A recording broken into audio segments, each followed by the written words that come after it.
berbicara perihal dirinya dianggap sebagai pengkhianat karena telah memilih untuk menjadi cawapres Ketua Umum Partai Gerindra Prabowo Subianto. Gibran mengaku tak masalah jika dicap sebagai pengkhianat. Diketahui hubungan Ketua Umum PDI Perjuangan Megawati Soekarno Putri dengan keluarga Presiden Jokowi memang diprediksi memanas.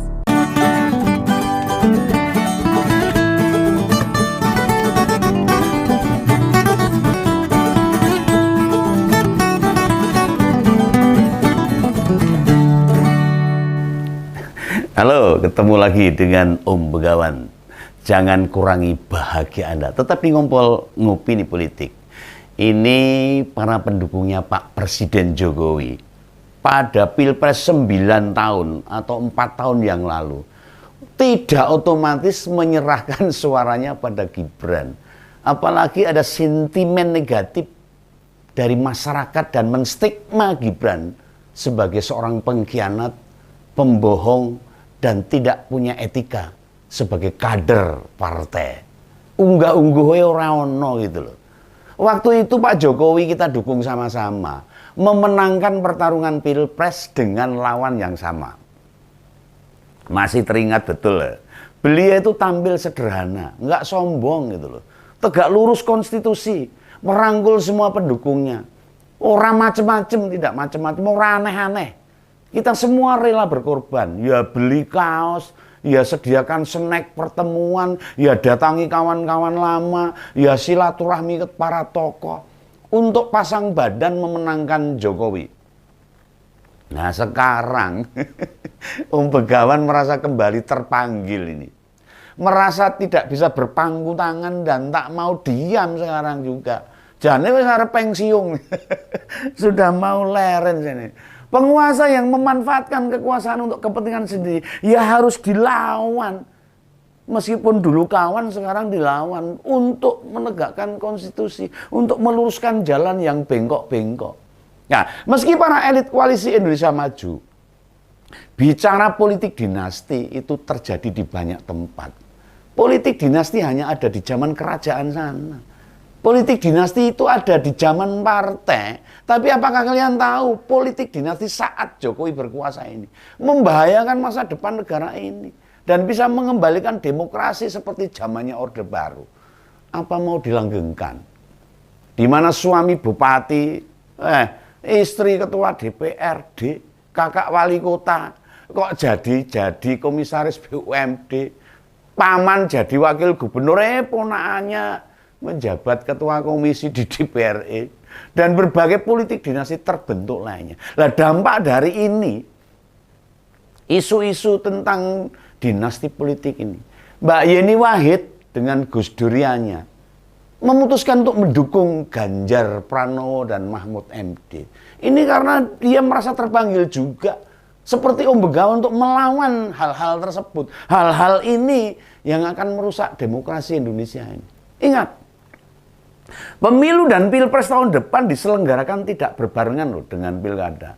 Bila presiden yang masih punya masa jabatan bisa mengusung anaknya, bagaimana begitu pilkada digelar? Gubernur, bupati, wali kota yang masih menjabat dan kebetulan sudah dua periode, nah, pada menyodorkan istrinya, anaknya, keponakannya, menantunya menggantikan posisi mereka. Lah saat mereka dituding dan ditanya mengapa melakukan politik dinasti, ya serentak mereka menjawab mesti, oh presiden bisa melakukan itu, mengapa kami tidak boleh? Lah akhirnya kan begitu. Lah rusaklah demokrasi Indonesia ini. Nah di Solo sendiri, sana Solo, kota Solo sana, Gibran masih 1 periode loh. Itu pun 3 tahun belum genap. Sinau masih belajar. Tapi ingat, Solo itu terkenal kandang bantengnya, mayoritas PDIP. Ada 66% di sana. Dengan kaburnya Gibran memburu kekuasaan sebagai cawapres ke koalisi Indonesia Maju, akankah dia masih punya nyali bertarung di Solo untuk pilpres nanti? Atau dia sudah membayangkan pasti menang sebagai cawapres sehingga tidak perlu tarung sebagai wali kota?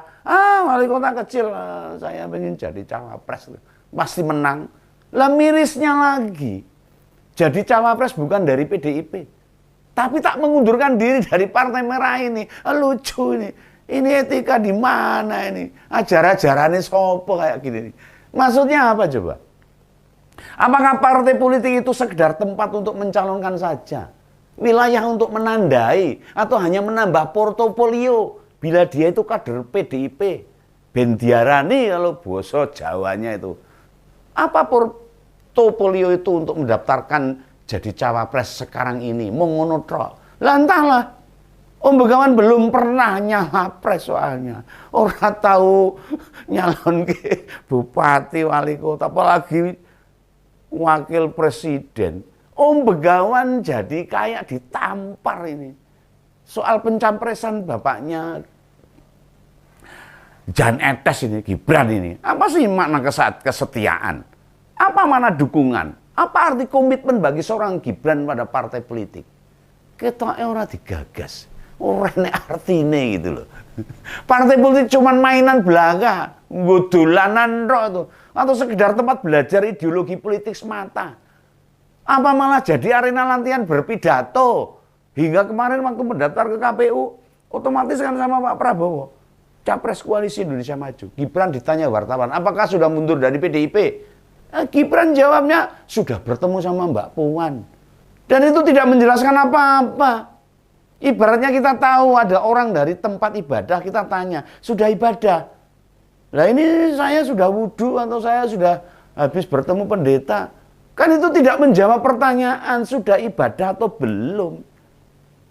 Capres Koalisi Perubahan, Prabowo Subianto berharap Gibran biar tetap di PDIP. Ben tetap neng PDIP, wae rasa pindah.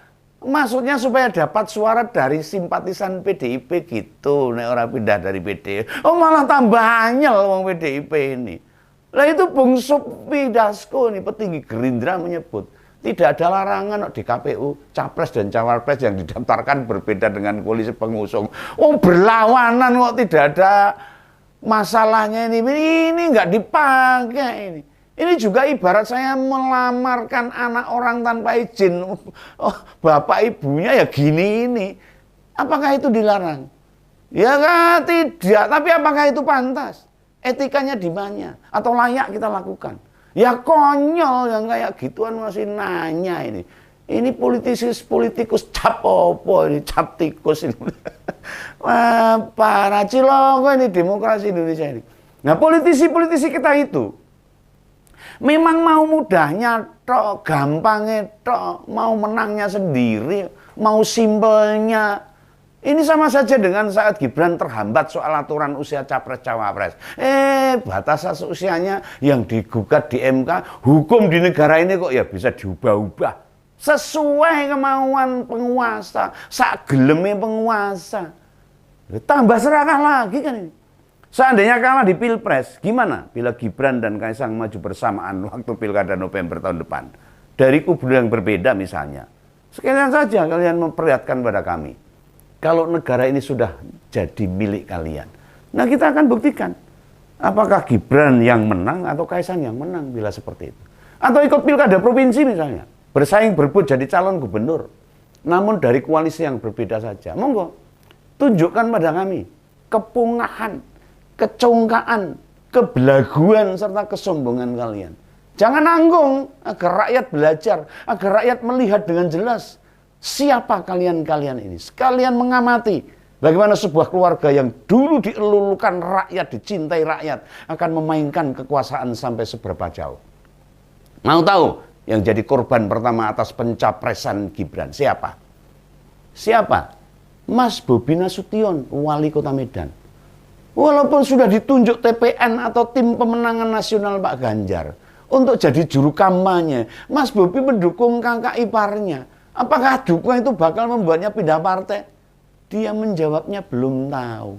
Dilema ini. Dari rentetan peristiwa pencapresan wali kota Solo ini, rakyat bisa salah memahami fungsi sebuah partai politik. Ini pendidikan politik yang ngamburadul nih. Rakyat disuguhi pendidikan politik yang rusak ini. Ternyata partai politik itu hanya semacam kendaraan saja. Atau lebih tepatnya alat atau sesuatu yang bisa dimanfaatkan untuk menggapai kekuasaan.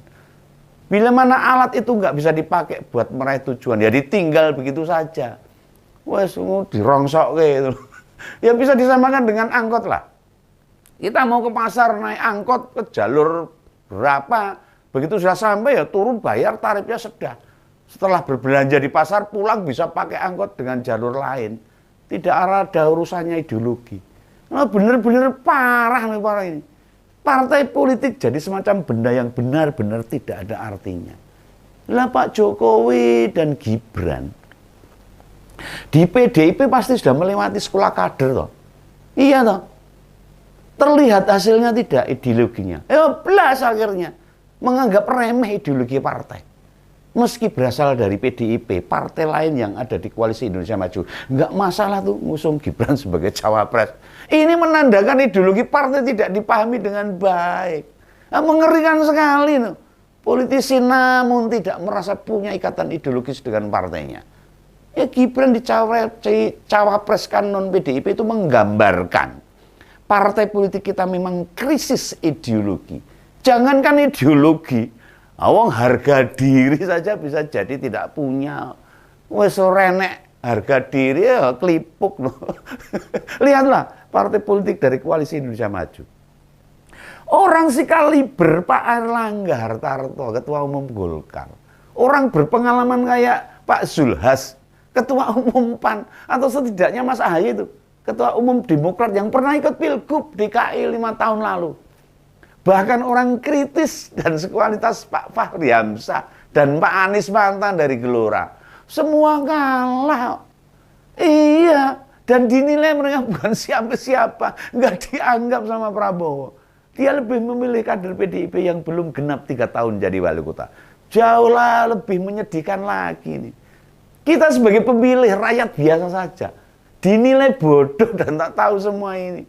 Kita diminta menilai beliau wali kota itu telah layak jadi pemimpin negara besar ini. Lah repot ciloko ini.